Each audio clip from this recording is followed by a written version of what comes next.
what if?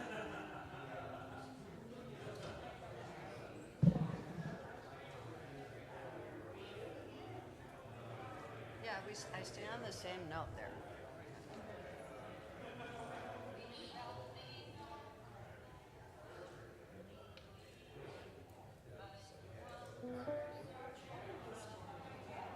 Forward through these parts.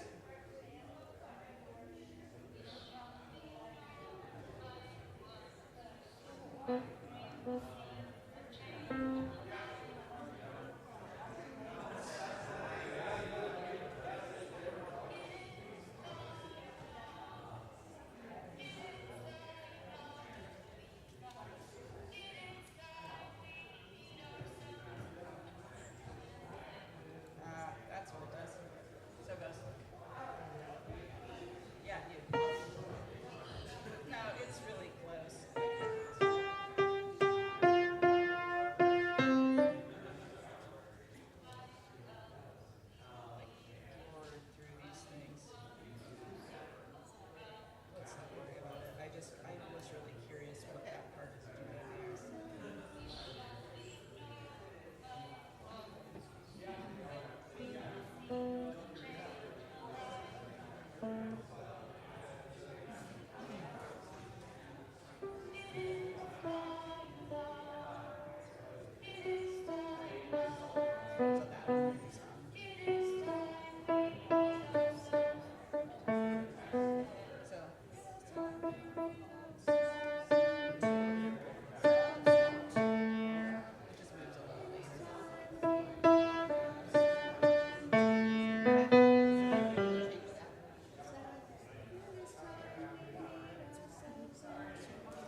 Good morning. To those of you here and those of you in our online community. I am not Jan Dever. Hi, Jan. She asked me to do this today. My name is Carol Ruckel, and I serve on the Property Management Committee here at First Unitarian. Whoever you are, whomever you love, whether you carry joy or sorrow in your heart, you are welcome here. All people of goodwill are warmly invited to join us on the great journey of the mind, the heart, and the spirit. If this is your first time with us today, please let the offering basket pass you by. Your presence here is gift enough. We hope that you will join us for coffee and conversation in the community room right out there after the service. We would love to get to know you and answer any questions you may have about this church or the Unitarian Universalist religion. You can also get more information at the information table right next to the exit in the community room. If you are looking for ways to engage with our community, and this is the ask, I'm asking you if you'd like to be, and support the work of our congregation, the Property Management Committee could use your support. We're always looking for folks with expertise and or interest in things like minor carpentry, repairs, gardening, general cleanup, that kind of stuff.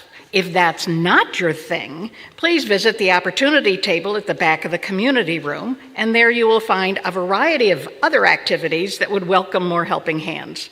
We would love to match you with an opportunity that interests you. Now, please remember to silence your cell phone and other electronic devices, and welcome to this service. We have a quick announcement from John Reimers.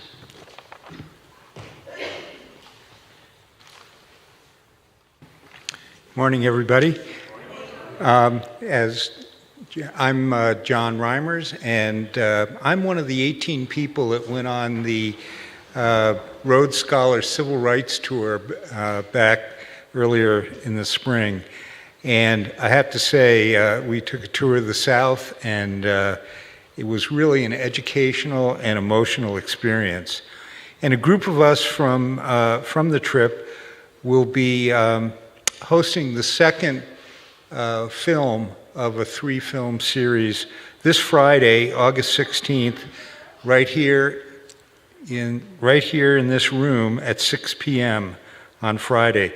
The film's called Freedom Riders, and it details the role and the actions of white civil rights activists in the 1960s as they travel through the South. I'll tell you, it's really a riveting film. Lessons from these earlier struggles can help us be more effective in our own current fight for civil rights and freedom. So please plan to join us this Friday for the film and a discussion at 6 p.m. on August 16th. The film and the popcorn are free, and there's more information on the back of your order of service. So thank you. Thank you, John. At this time, please take a moment to greet the people around you, or use the chat feature if you're online. Thank you.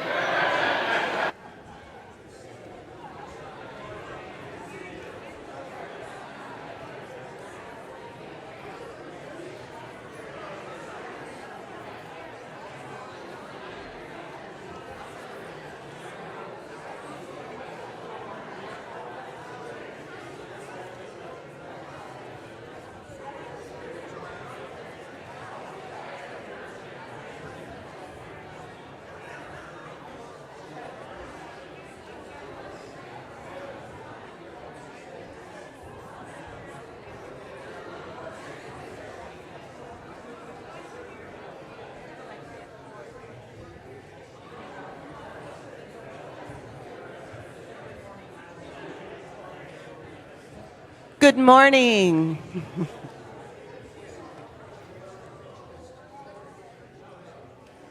Thank you all for coming today. Whoever you are and wherever you are welcome here. This song is for you.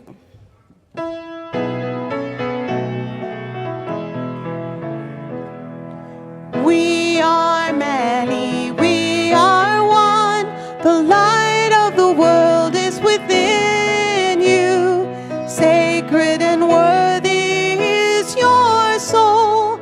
a place has been made for you. Welcome. Good morning, First Unitarian. Well, if you don't happen to know, I am happy to let you know today is a pretty special day for us. We have hired a new director of family ministry here at First Unitarian. And I'm really excited to introduce Leslie Harvey to you. Would you stand up briefly, Leslie? Okay.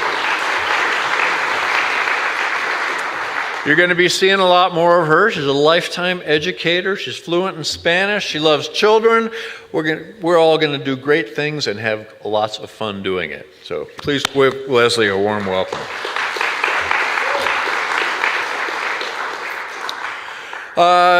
Secondly, I need to let you know, or actually I want to ask you, you seen this recently? Yes? Anybody return it? Oh, awesome. Great.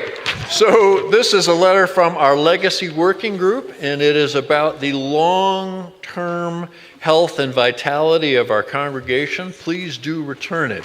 And I just want to, well, actually, the Legacy Working Group has a message for you. They would like you to know you are not going to live forever.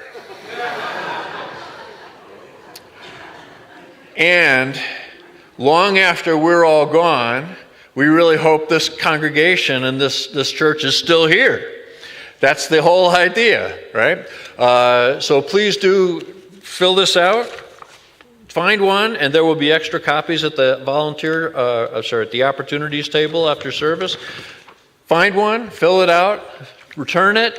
That would be a really wonderful thing. Just on that note, right? I'm always aware when I stand up here, actually anytime I come into this building, I am aware this congregation's been here for over 150 years in Denver, founded in 1871. Generations of people have found a home here. Generations of people have found sanity and compassion and a place for their spirit to be at home. We want that to continue long into the future, long after we are all gone. Two more brief things. We will do a whole soul studio after service today. We'll start right around noon. We're going to be talking about the power of words and the power of speaking up. These are created as an opportunity for us all to connect with each other about things that actually matter. So you're all welcome after the service today. And the last thing, I want to just welcome my dear friend, Reverend Brian Henderson, back to our pulpit today.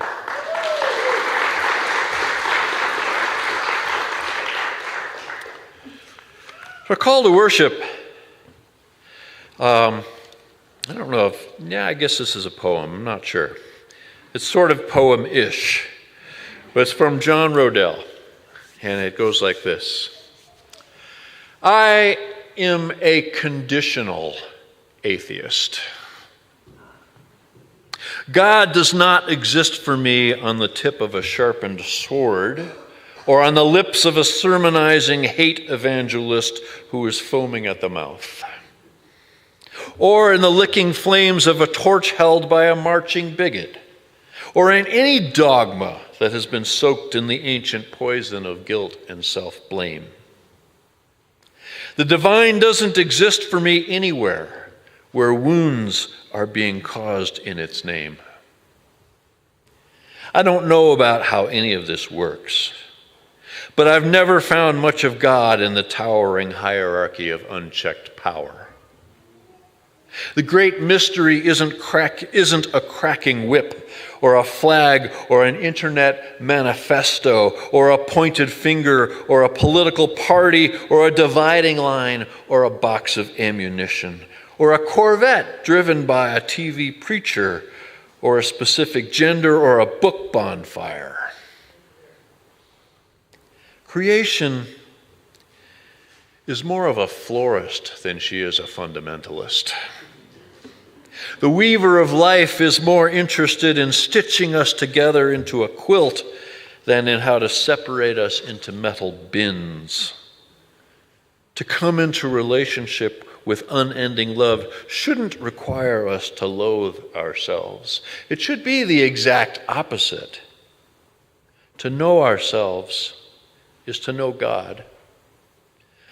To love ourselves is to love God.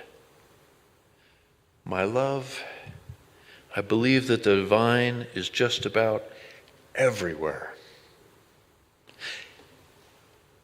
except in the slow poisoned sands of fear and control where so many have built temples for us to worship inside. In those places, I am an atheist, but everywhere else, there is so much fertile soil where we can let the sunflowers of empathy grow wildly in the spaces between us. And I've heard that if we remain still and listen so closely, those evangelizing sunflowers will whisper to each of us a secret we once knew while we were still cooking in the cosmic womb. We are all loved equally.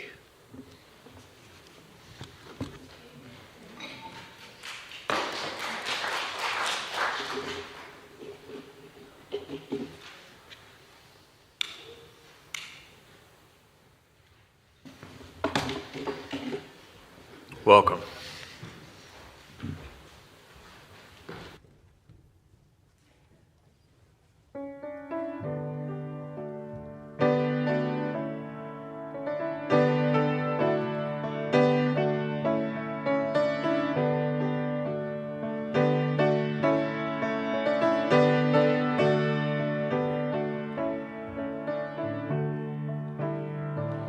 Climbing up on Salisbury Hill, I could see the city light. Wind was blowing, time stood still. Eagle flew out of the night. He was something to observe. Came in close, I heard a voice, standing, stretching every nerve. Had to listen, had no choice. I did not believe the information, just had to trust imagination.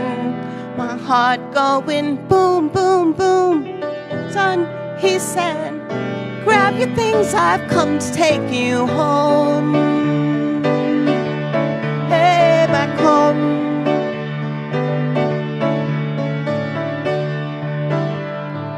Keep in silence, I resign. Friends would think that I'm a nut,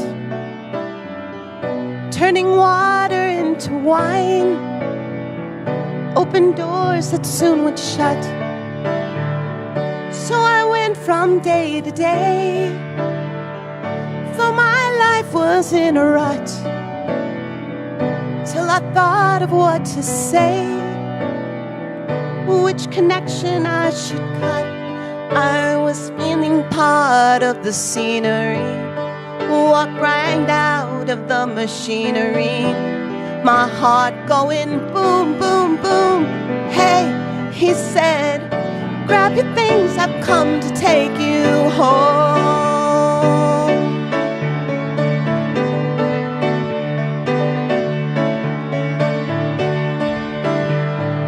When illusions spin her net, I'm never where I wanna be.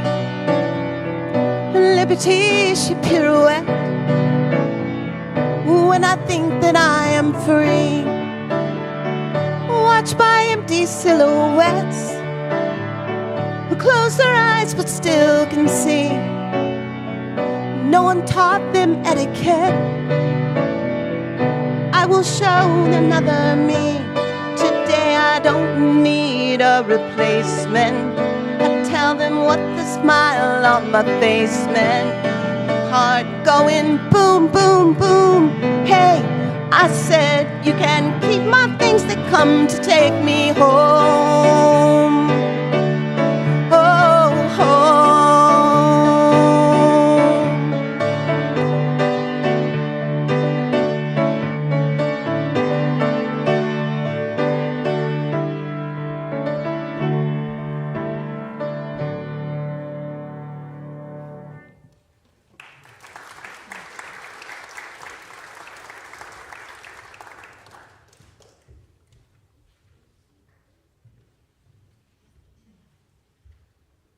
morning. I have a story from The Zen Monkey and the Lotus Flower. The voice of silence, the discovery of inner peace. In a busy district of Tokyo lived a businesswoman named Yumi. She was always in a hurry, rushing from one appointment to the next, always busy, always stressed. Her life was full of noise, but she felt a deep emptiness inside. One day, after a particularly stressful day at work, she stumbled upon a small hidden temple in the midst of the city noise. It was a place of peace and silence. Curious and exhausted, she entered. In the temple, an old monk named Kato sat in deep meditation. Yumi watched him for a while and noticed the deep calm that surrounded him. When Kato opened his eyes, he saw Yumi and smiled. "You're looking for rest," he said, asking more than one question. Yumi nodded. "But I don't know how to find it," she confessed. "My life is so noisy, so chaotic." Kato nodded, understanding. "The silence you seek is not outside you, but within you," he said. "You just need to learn to hear the voice of silence." "Yes," Kato replied, "the voice that speaks in the silence of your own heart. It is the voice of your inner wisdom, your inner peace." Yumi was confused, but she was also curious. She asked Kato if he could teach her how to hear the voice of silence. In the following weeks, Yumi came to the temple day after day to work. After work, Kato taught her how to meditate, how to focus on her breath, and how to let go of her thoughts. At first, it was difficult for Yumi to quiet her thoughts, but over time, she learned to find her inner stillness. And in that silence, she began to hear the voice of silence. It was a quiet voice, but it spoke with wisdom and compassion. It guided Yumi, helped her deal with stress, and taught her to find peace within the midst of chaos.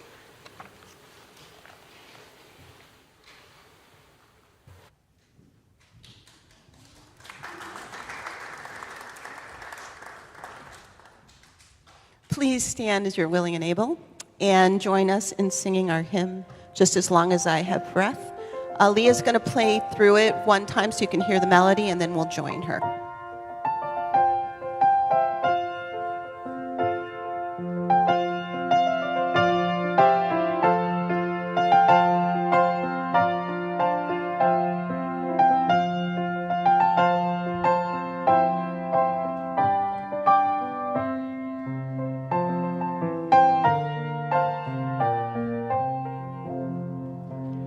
Just as long as I have breath, I must answer yes to life. Though with pain amid my way, still with hope I meet each day. If they ask what I did well, tell them I said yes to life. Just as long as vision lasts, I must answer yes to truth. In my dream, in my dark, always that elusive spark. If they ask what I did well, tell them I said yes to truth. Just as long as my heart beats, I must answer yes to love. Disappointment pierced me through, still I kept on loving you. If they ask what I did best, tell them I said yes to love.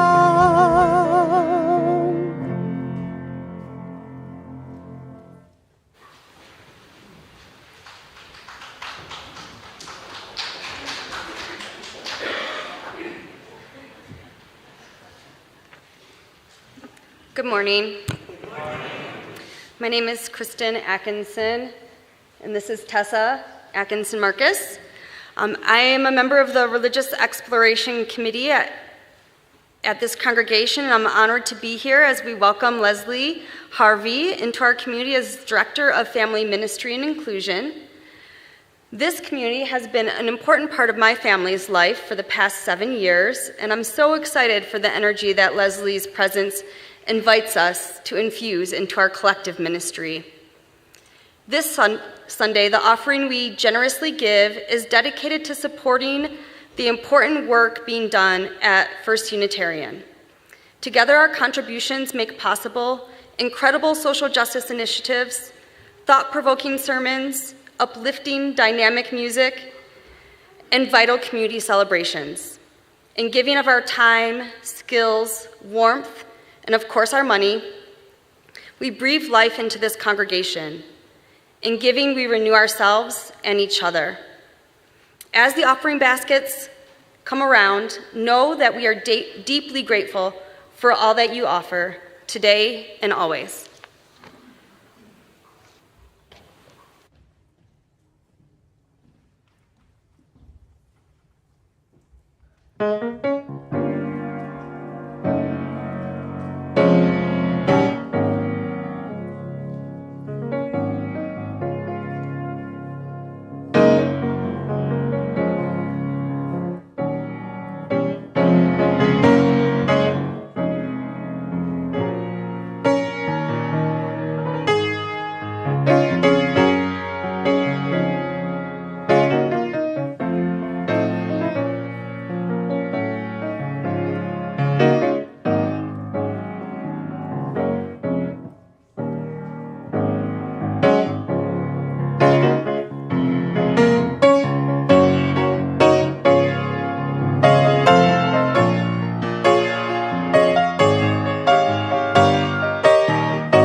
Your gifts freely given are gratefully received. Thank you. Thank you for your contributions and your support of the larger ministry of our congregation. Thank you. I want to just take a very brief moment. Kristen mentioned she was part of the Religious Education Committee, and we're welcoming our new Director of Family Ministry today. I want to just take a moment and thank all the people, present and past, who have participated in our religious education program, who've gone out of their way to help the children feel welcome and at home here. If you're one of those folks, would you stand up briefly and we could recognize you?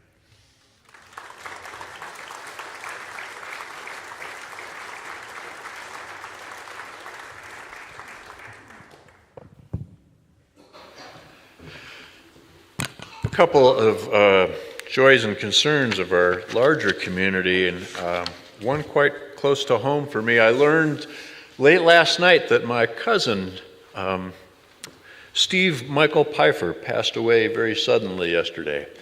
He had a pretty troubled life with some mental illness, but we did grow up together. He was a little over a year older than me, and he was that probably everybody has a kid, that's a little older than them that they really wanted to be like. My cousin Steve was that for me, and I don't know any details about how he passed yet. And we were not close as adults, but he was pretty important to me when we were growing up.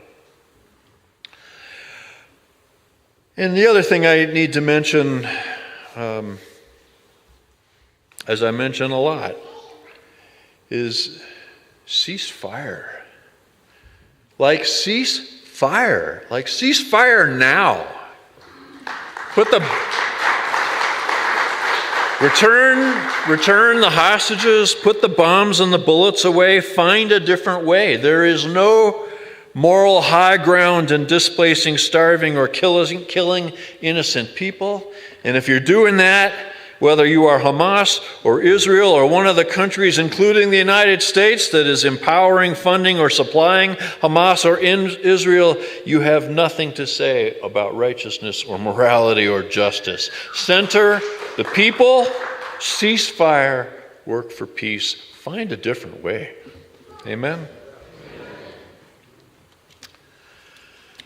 For a prayer today, I offer this thought. So you want to know what a sacred world looks like? It's an excellent question.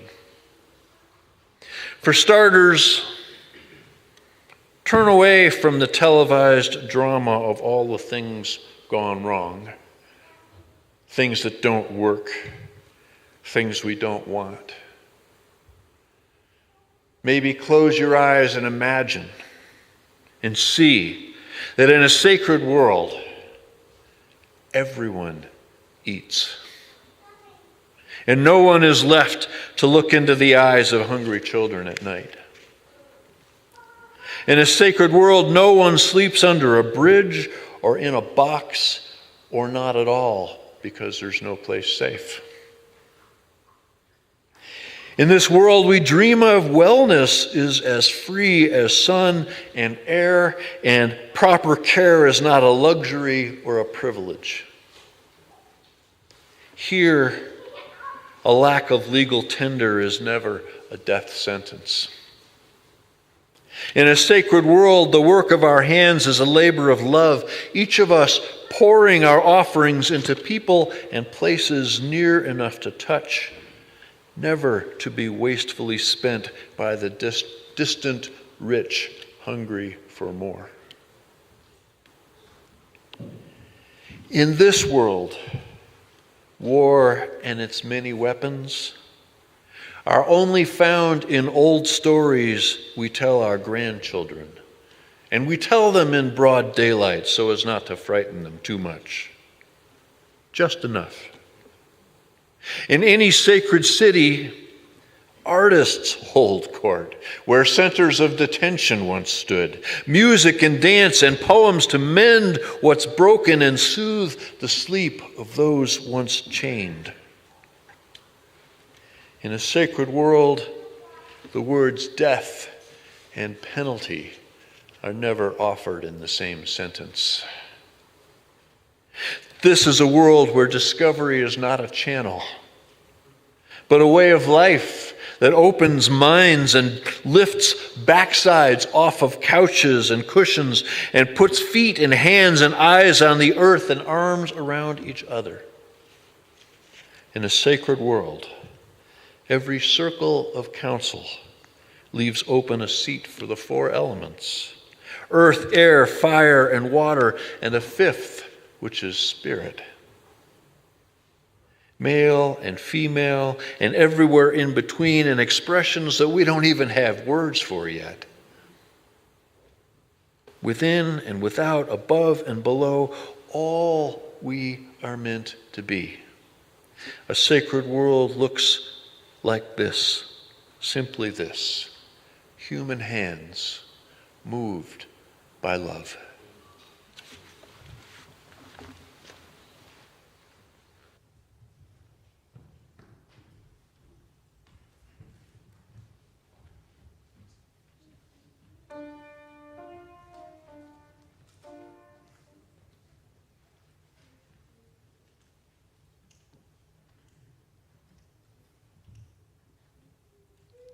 We shall be known by the company we keep, by the ones who circle round to tend these fires.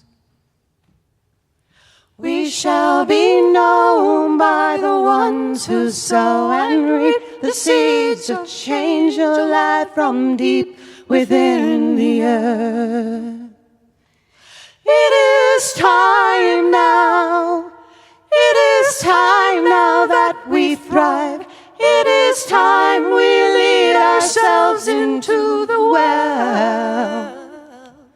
It is time now, and what a time to be alive. In this great turning we shall learn to lead in love. In this great turning we shall learn to lead in love. We shall be known by the company we keep, by the ones who circle around to tend these fires. We shall be known by the ones who sow and reap the seeds of change alive from deep within the earth. It is time now. It is time now that we thrive. It is time we lead ourselves into the well. It is time now, and what a time to be alive. In this great turning we shall learn to lead in love. In this great turning we shall learn to lead in love. We shall be known by the company we keep, by the ones who circle around to tend these fires.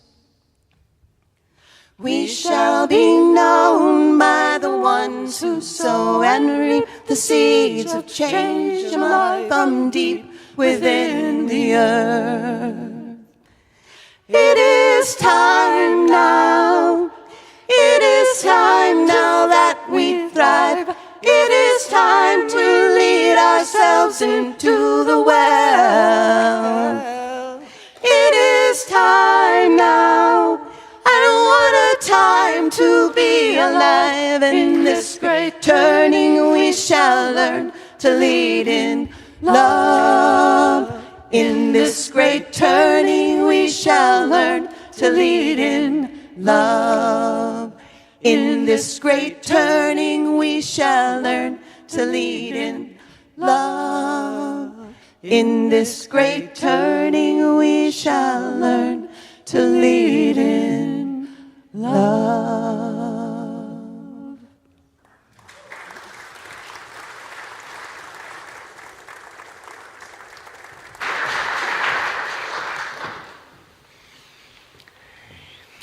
Good morning, First Unitarian Society of Denver. Good morning. It is an honor to be with you today. Honestly, I want you to know personally how grateful I am for your community. Since concluding my 12-year ministry at First Baptist Church of Denver and assuming a full-time role with a national organization back in January, I have been on the road more than I have been home. But when I have been home and have needed a place to be on Sunday morning, FUSD has been my faith community of choice. So sometimes the term is used to describe a Baptist minister without a call to a local congregation. The term is wandering minister. And so I want to thank you for letting this wandering minister be a part of your faith family when I have been able to. I am grateful for the colleagueship and friendship I have in Mike Moran, and I am not unobservant of the fact that he just walked out of the room. Mike has been more than a colleague and a friend. He's been a mentor, a spiritual guide, an unapologetic liberal, and a human being for whom I have great respect and gratitude. As I meet ministers in my professional role across the country, I hope that you know, as a congregation, how special it is and how fortunate you are to have someone such as Mike Moran as your leader and minister. If he was here, I would invite you to give him a round of applause. So in my notes, it says that I'm to thank Mike right now, so I will thank him personally later. Here he comes. Mike, we just said some kind things about you, and you got a round of applause. So, Mike, know that you are special to me, and I am grateful for who you are and for all that you do for so many. Back in BC times, before COVID, Mike and I exchanged pulpits together now years ago. It's hard to believe how quickly the time goes, Mike. And so this isn't the first time, technically, that I have stood before you as I am. I remember the Sunday that I was here, but I don't remember all of the details of what happened, except that I was sitting where I was sitting this morning, and then as I stood up to walk up onto the stage, I was slipped a piece of paper with a note on it with a request that I share the note before speaking. Somehow or another, I misread the note and announced that a longtime member of FUSD was seriously ill. And in my mind's ear, I can still hear the gasp that went around the room. Fortunately, I was wrong, but I figured after that there was no way that this Baptist minister would ever be invited to come and speak again. But graciously, here we are. And so thank you again for the invitation. Mike and I had been sorting through dates and figuring out a Sunday when I might speak. And in our texting back and forth, we landed on today. And jokingly, I texted to Mike that I was going to now have to figure out a word or two to say when I came. And in this exchange, Mike texted back to me, "From your lips to God's ears." And in that moment, I thought, that's it. That's what I'd like to talk about. From your lips to God's ears. When was the last time that you've heard this phrase? Or maybe, when was the last time that you've used this phrase? A friend of mine said it to me just on Friday night.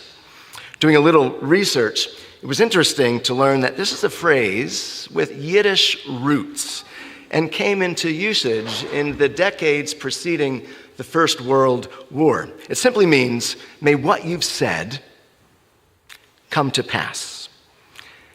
And isn't there a lot these days that we would like to see come to pass? Sometimes words alone are not enough. Often the power of words become even more powerful when set to music.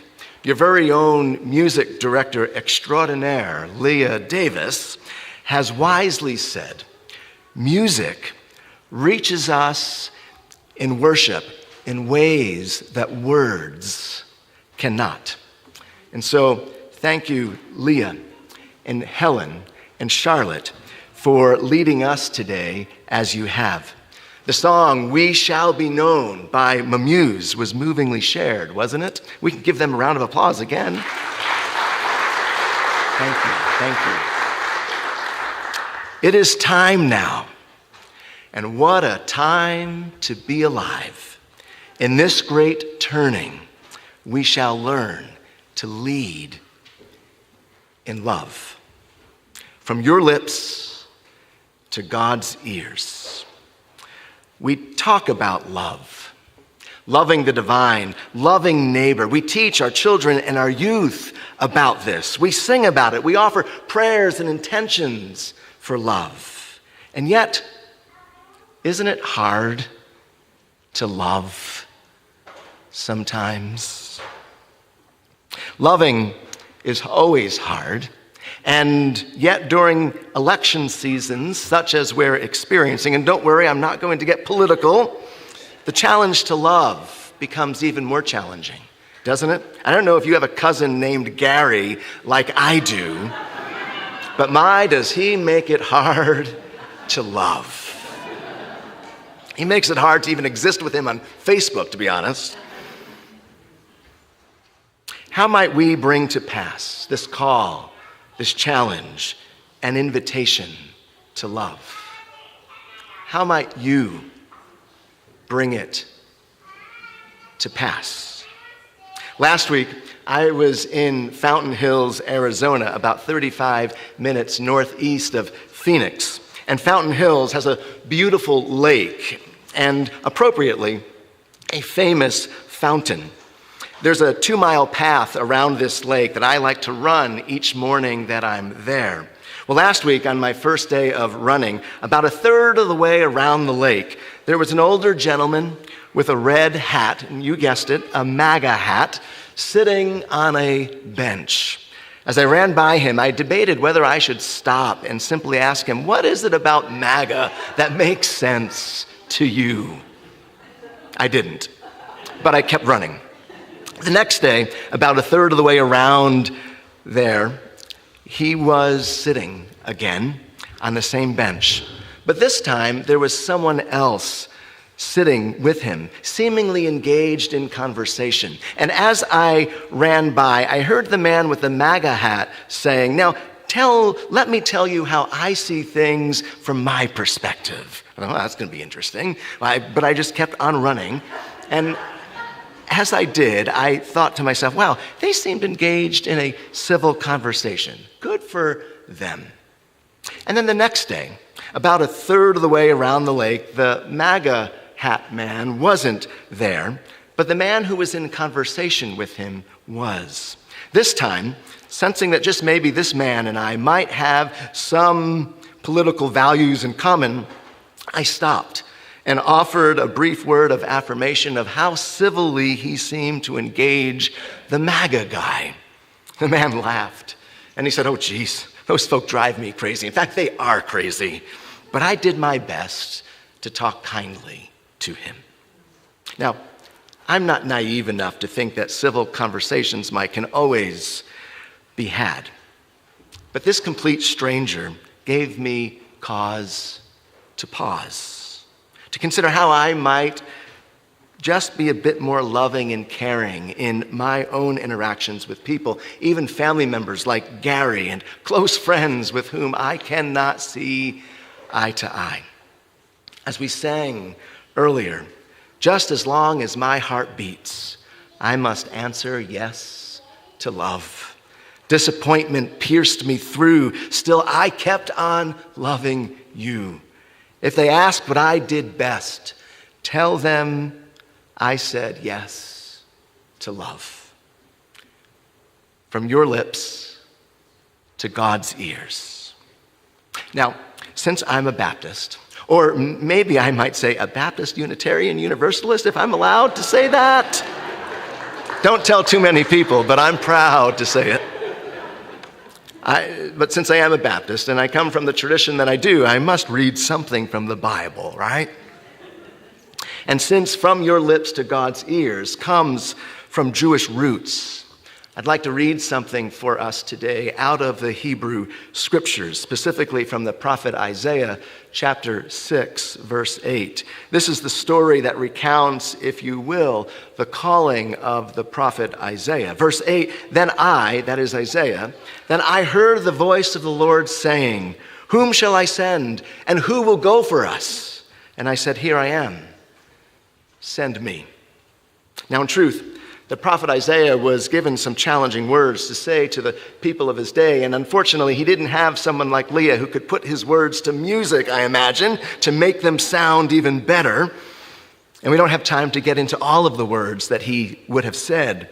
And yet, I would contend that Isaiah, like humans of all time, like humans like you and me, was ultimately challenged to find creative ways of loving people into loving the divine and loving others. We can read the rest of Isaiah and hear the words that he had to say, but more practically today, I wonder what words you might just say this week, in this season, that creates a level of positivity that is desperately needed in this time of so much political mudslinging and nasty name-calling. What will you say to your family members, neighbors, coworkers, students, and even strangers sitting on a bench by the lake? As we're about to sing, let inward love guide every deed. By this we worship and are freed from your lips to God's ears. What might you bring to pass? How might you bring a little more love into this world this week? And I know that sounds simple, and yet it is so needed. And First Unitarian Society of Denver know that collectively, you as a community here at 1400 North Lafayette Street, you are bringing love into this world, into this city, into this community, into this neighborhood with the ministry that you faithfully live out week after week. So thank you. Blessed be.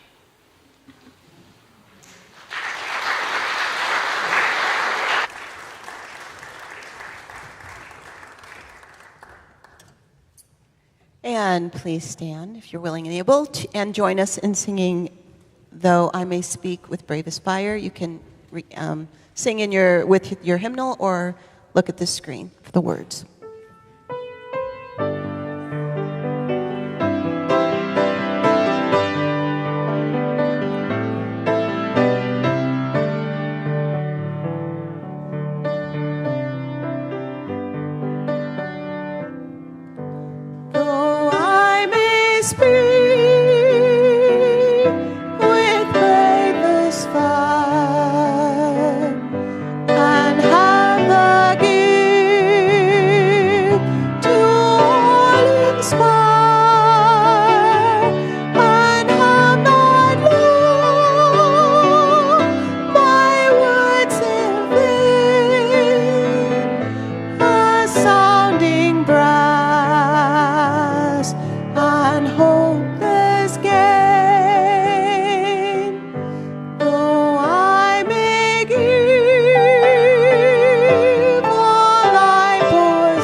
and offering.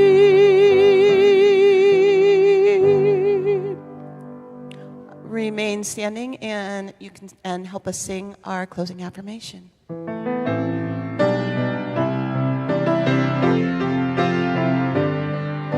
Behind all our differences and beneath our diversity, there is a unity that makes us one and binds us forever together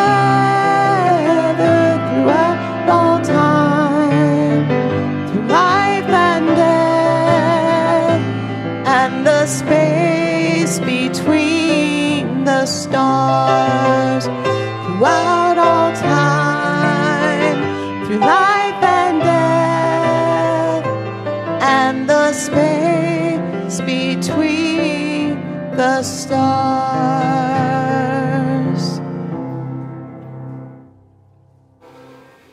I just want to note, if you're wondering, when I'm not here on a Sunday morning, I am participating by being online. In fact, last Sunday I was driving from New Mexico back to Denver, and I watched live the whole service. Mind you, it was safe, don't worry.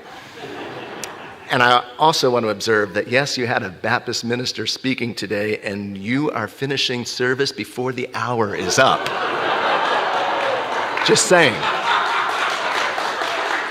Carol said to me before the service, oh, there are other kinds of Baptists, aren't there? Hear these words that I know are familiar to you, and yet maybe a slight twist. Be noble, for you come from the stars. Be humble, for you are made from the earth. Be kind, for you belong to each other. This time of gathering is ended, and the service now begins. Go in peace.